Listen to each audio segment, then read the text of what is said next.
अंजना ओम कश्यप जैसे जो जर्नलिस्ट हैं, जो मास ओपिनियन बनाते हैं, बीजेपी का पैसा लेके मास ओपिनियन बनाते हैं, मैं उनसे पूछना चाहूँगी, अंजना जी आप जब सुबह निकली थी, बुलडोज़र जो चल रहा था उसको सेलिब्रेट करने, क्या खा के निकली थी? रोटी खा के निकली थी? वो रोटी कौन बनाया था?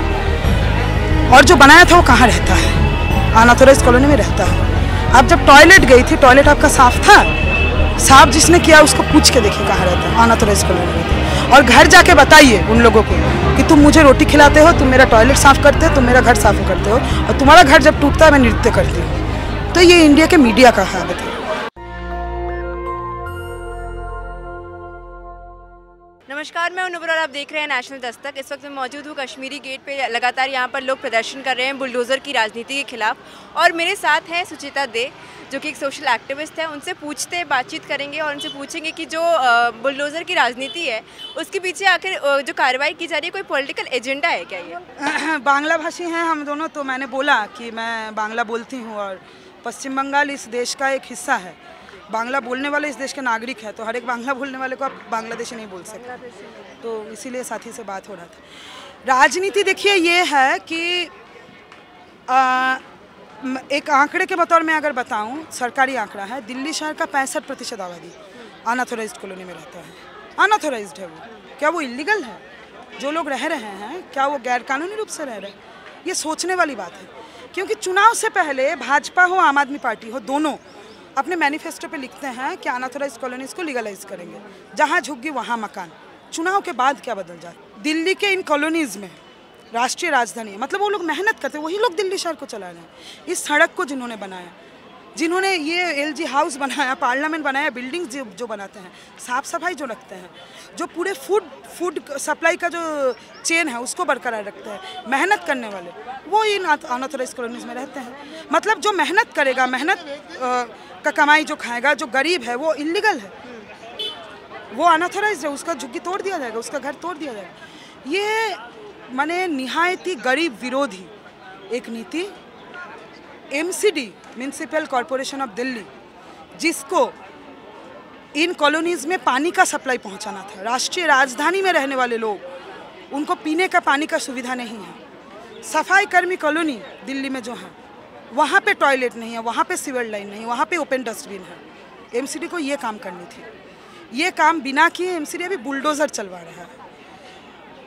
और एक तरीके से पहले अभी मुसलमान कॉलोनीज़ को टारगेट किया जा रहा है, ताकि ये संदेश दिया जाए कि ये मुसलमानों के खिलाफ है, बाकी लोग चिंता ना करें। लेकिन बात तो ये नहीं है।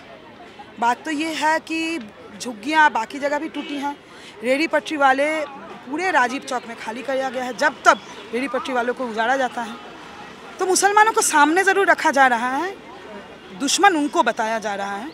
भाजपा के लिए वो दुश्मन है भी, लेकिन है ये गरीब विरोधी। ये पूरा बुलडोज़र का राजनीति, ये गरीब विरोधी राजनीति है। मैम, बीजेपी और RSS जो है वो मिल करके हिंदू राष्ट्र बनाने का मतलब संकल्प लिया उन्होंने। RSS के मोहन भागवत कहते हैं कि हिंदू राष्ट्र बना करके रहेंगे। हाँ, तो इस पर हिंदू राष्ट्र बन चुका है, अब क्या बाकी रहा बताइए आप? बाकी क्या रहा? माने किसी को खाने, कोई क्या खाता है उसके आधार पे लिंच होता है। नागरिकता का कानून बदल गया, धर्म के आधार पे नागरिकता दिया जा रहा है। मुसलमानों को दिखा के उनका घर तोड़ा जा रहा है, और क्या बाकी रहा? तो लेकिन हिंदू राष्ट्र कोई हिंदुओं के पक्ष में नहीं है। पहले तो ये बात बोलना, समझना ये ज़रूरी है, क्योंकि मैंने जो कहा, दिल्ली शहर का ये 65% आबादी जो अनऑथराइज्ड कॉलोनी में रहता है, जिसके पास पीने का पानी नहीं है, जिसके पास इस वक्त रोज़गार नहीं है, जिसका टॉयलेट नहीं है, जिसके सड़कें टूटी हुई हैं, वो ज़्यादातर हिंदू ही हैं। तो हिंदू राष्ट्र हिंदुओं के पक्ष में नहीं है। हिंदू राष्ट्र एक नफरत गर्दी पे टिका हुआ सरकार का नाम है हिंदू राष्ट्र। तो ये हिंदू राष्ट्र के नाम पे ये मुसलमानों को तो टारगेट कर ही रहे हैं, उन्हीं के साथ साथ देश के ज़्यादातर गरीब आबादी को, मेहनत करने वाले आबादी को इनको। मोदी जी एक नारा लेकर के आए थे, सबका साथ सबका विकास। तो लेकिन विकास यहाँ पर सिर्फ 2 ही लोगों का हो रहा है इस वक्त देश में, अडानी और अंबानी। उस पर क्या कहेंगे? वही बात है, अमीरों का विकास हो रहा है। जैसे खोरी गांव में जो 1.5 लाख लोगों को विस्थापित किया गया था, उसी फॉरेस्ट लैंड में वेदांता का एक बहुत बड़ा मॉल है, वहाँ पे सैनिक फार्म है, जो एक बंगलो संगम विहार में ही, खोरी गांव के बगल में फॉरेस्ट लैंड में एक एक बांग्लो आप समझिए 2-3 किलोमीटर व्यापी ऐशगाह है वो, वहाँ कोई नहीं है, कोई नहीं रहता वो सब बांग्लो में पड़ा हुआ है, वो जगह पे बुलडोज़र नहीं चलेगा। तो हिंदू राष्ट्र का यही मतलब है, आरएसएस के हिंदू राष्ट्र का मतलब है कुछ चमचे पूंजीपति जो इनके पार्टी को काला धन देते हैं इलेक्टोरल बॉन्ड के नाम पे, उनके पूंजी में और ज़्यादा बढ़ोतरी, गरीबों का पहले बेरोजगारी, भूखमरी और अभी गरीबों का छद छीन लेना, और ये सब करते हुए बताना कि हम तो बांग्लादेशियों के खिलाफ कर रहे हैं, हम इस देश के नागरिक के खिलाफ कर ही नहीं रहे। ये है इनके आरएसएस के हिंदू राष्ट्र का मतलब।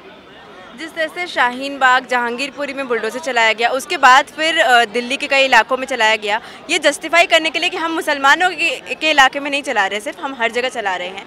तो ये एक पॉलिटिकल एजेंडा है, ये दिखाने के लिए कि हम सबके साथ ही जो गलत है उसके साथ ही हम गलत कर रहे हैं। अवैध जहाँ पे निर्माण किए गए हम उसको हटा रहे हैं। मतलब बीजेपी अपनी जो छवि है उसको सुधारने की कोशिश कर रही है, लेकिन लगातार लोग समझ रहे हैं कि ये छवि सुधारने के लिए एक राजनीति है। इस पर क्या कहेंगे आप?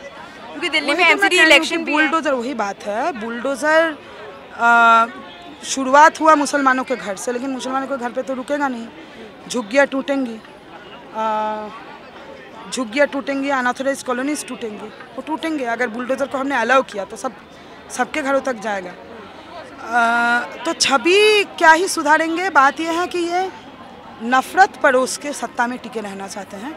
आज के समय दुख का बात है कि कुछ जो मेन स्ट्रीम मीडिया जिनको खबरें पहुंचानी थी वो नफरत पहुंचा रही है। अंजना ओम कश्यप नाम की जो जर्नलिस्ट है, बुलडोजर के चेहरे पे नृत्य कर रही थी, उनको देख के लग रहा था लोगों का घर टूट रहा है, उनको कितना आनंद पहुंच रहा है। अंजना ओम कश्यप जैसे जो जर्नलिस्ट हैं जो मास ओपिनियन बनाते हैं, बीजेपी का पैसा लेके मास ओपिनियन बनाते हैं, मैं उनसे पूछना चाहूँगी, अंजना जी आप जब सुबह निकली थी बुलडोजर जो चल रहा था उसको सेलिब्रेट करने, क्या खा के निकली थी? रोटी खा के निकली थी? वो रोटी कौन बनाया था? और जो बनाया था वो कहाँ रहता है? अनऑथराइज्ड कॉलोनी में रहता है। अब जब टॉयलेट गई थी, टॉयलेट आपका साफ था? साफ जिसने किया उसको पूछ के देखिए कहाँ रहता है, अनऑथराइज्ड कॉलोनी में रहता है। और घर जाके बताइए उन लोगों को कि तुम मुझे रोटी खिलाते हो, तुम मेरा टॉयलेट साफ़ करते हो, तुम मेरा घर साफ़ करते हो, और तुम्हारा घर जब टूटता है मैं नृत्य करती हूँ। तो ये इंडिया के मीडिया का हालत है। मीडिया का एक बहुत महत्वपूर्ण रोल है, सोशल मीडिया का, आपका जो पूरा फेक न्यूज़, हेट न्यूज़ का जो एक नेटवर्क बना हो, इसका बहुत बड़ा रोल है। इस समय देश में ज़्यादातर आवाम को, बहुसंख्यक आबादी इस समय रोज़गार के दायरे से बाहर है, जन अधिकारों के दायरे से बाहर है, लेकिन ये सब टिक रहा है सिर्फ नफरत पर उसके। तो मास मीडिया का इसमें बहुत बड़ा हाथ है। कोरोना के टाइम में जितने लोगों की जान गई, सरकार ने बोला बहुत ही कम जाने गई है, 1 लाख के करीब, लेकिन WHO ने जो खुलासा किया है वो चौंकाने वाला है। उसके बाद भी सरकार ये बात मानने को तैयार नहीं है। आज का हेडलाइंस देखिए ना, मैं तो इंडियन एक्सप्रेस पढ़ते हुए आ रही थी आंकड़ों के मुताबिक, उत्तर प्रदेश सरकार के आंकड़ों के मुताबिक 2019 में, मैंने हंसते हुए भी मुझे दुख हो रहा है कि मौतों का आंकड़ा ये बदल दिया है। 2020 अप्रैल दुनिया ने देखा, रॉयटर्स ने फोटो खींचा था, लाशों का मेला लग गया था गंगा किनारे, लोगों को दफनाने का, जलाने का जगह नहीं मिल रहा था। उस साल में उत्तर प्रदेश सरकार के मुताबिक डेथ रेट घटा है। आप बताइए, उससे 1 साल पहले कुछ लगभग 44 लाख था शायद 2019 में, और 2020 में जिस समय लोग मरे उस समय वो पहुंच के हो गया 37 लाख। तो आंकड़ा बदल दो, लोग नहीं मरे, हो गया। ये है ये सरकार। जिस तरह से सरकार की जो मतलब मेडिकल व्यवस्थाएं हैं, हॉस्पिटल्स हैं, वो सब दम तोड़ती नजर आ रही है। कोरोना के टाइम पे तो हमने देखा ही किस तरह से लोगों को झेलना पड़ गया। अभी भी हम देख रहे हैं लगातार लोग कंधे पे लाशें लेकर के जा रहे हैं। इस पर कोई व्यवस्था नहीं कर रही है सरकार। बस मोदी जी जाकर के डेनमार्क और जर्मनी में डंका बजा रहे हैं कि हम विश्व गुरु बन चुके हैं। ये क्या है? यही बात है ना, ये गरीब विरोधी सरकार है, नफरत पर उसके जीना चाहती है। अस्पताल नहीं है, घर नहीं है, नौकरी नहीं है, राशन नहीं है, कुछ भी तो नहीं है इस समय देश में। फ्री में राशन दिया है मोदी जी ने, ये भी तो है, सच है। फ्री में राशन नहीं देंगे तो क्या करेंगे? कोरोना के समय आपने लोगों का नौकरी छीन लिया तो क्या भूखे मारते? योगी जी ने दावा दिया है कि उन्होंने नौकरियां दी है 2 करोड़। कोई झूठ बोल रहे हैं, ये लोग झूठ बोलते हैं। मैंने बोला ना, मौत का आंकड़ा बदल दिया, और क्या बोलूँ इससे ज़्यादा। 2020 में लोग मरे ना, दुनिया तो गलत नहीं बोल रही थी, लोग मरे, हर एक के घर में मरे। तो 2019 से 2020 में डेथ रेट घट कैसे गया? झूठे हैं ये लोग, इनके दावाओं का मुझे कोई जवाब नहीं देना है। मैम एक आखिरी सवाल है, आप लोग आज यहाँ पे प्रदर्शन करने वाले थे, यहाँ से आपका मार्च था कश्मीरी गेट से एलजी ऑफिस तक, तो फिर आप यहाँ पे आपने मार्च क्यों नहीं किया, मतलब आप करने नहीं दिया? रोका गया ना, आप देख नहीं रहे क्या, बैरिकेड है, इतने सारे पुलिस थे, शारीरिक रूप से रोका गया, धक्का मुक्की। आप इस पर क्या कहेंगे, मतलब जिस तरह से आपको मार्च तक इस देश में आपको मार्च तक बुलडोजर के सामने कोई बैरिकेड नहीं लगता, जनता के सामने लगता है, ये सच्चाई है।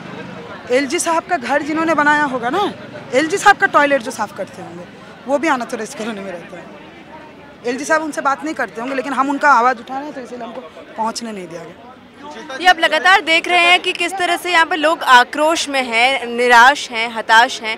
और हमने बातचीत की सुचिता दे से, जो कि एक सोशल एक्टिविस्ट है, यहाँ पर आई थी, वो लगातार यहाँ पे बुलडोजर के खिलाफ अपनी आवाज़ उठाने के लिए। हमने उनसे बातचीत की, सुना। आपको कैसी लगी हमारी बातचीत, कमेंट बॉक्स में ज़रूर बताएं। धन्यवाद। नेशनल दस्तक की आपसे गुजारिश है कि अगर इसको बचाना चाहते हैं तो नेशनल दस्तक को सब्सक्राइब करने के लिए रेड कलर के सब्सक्राइब बटन को दबाएं, फिर बेल आइकन की घंटी दबाएं। नेशनल दस्तक को बचाने के लिए बहुत जरूरी है कि हर खबर को शेयर करें, लाइक करें, कमेंट जरूर करें।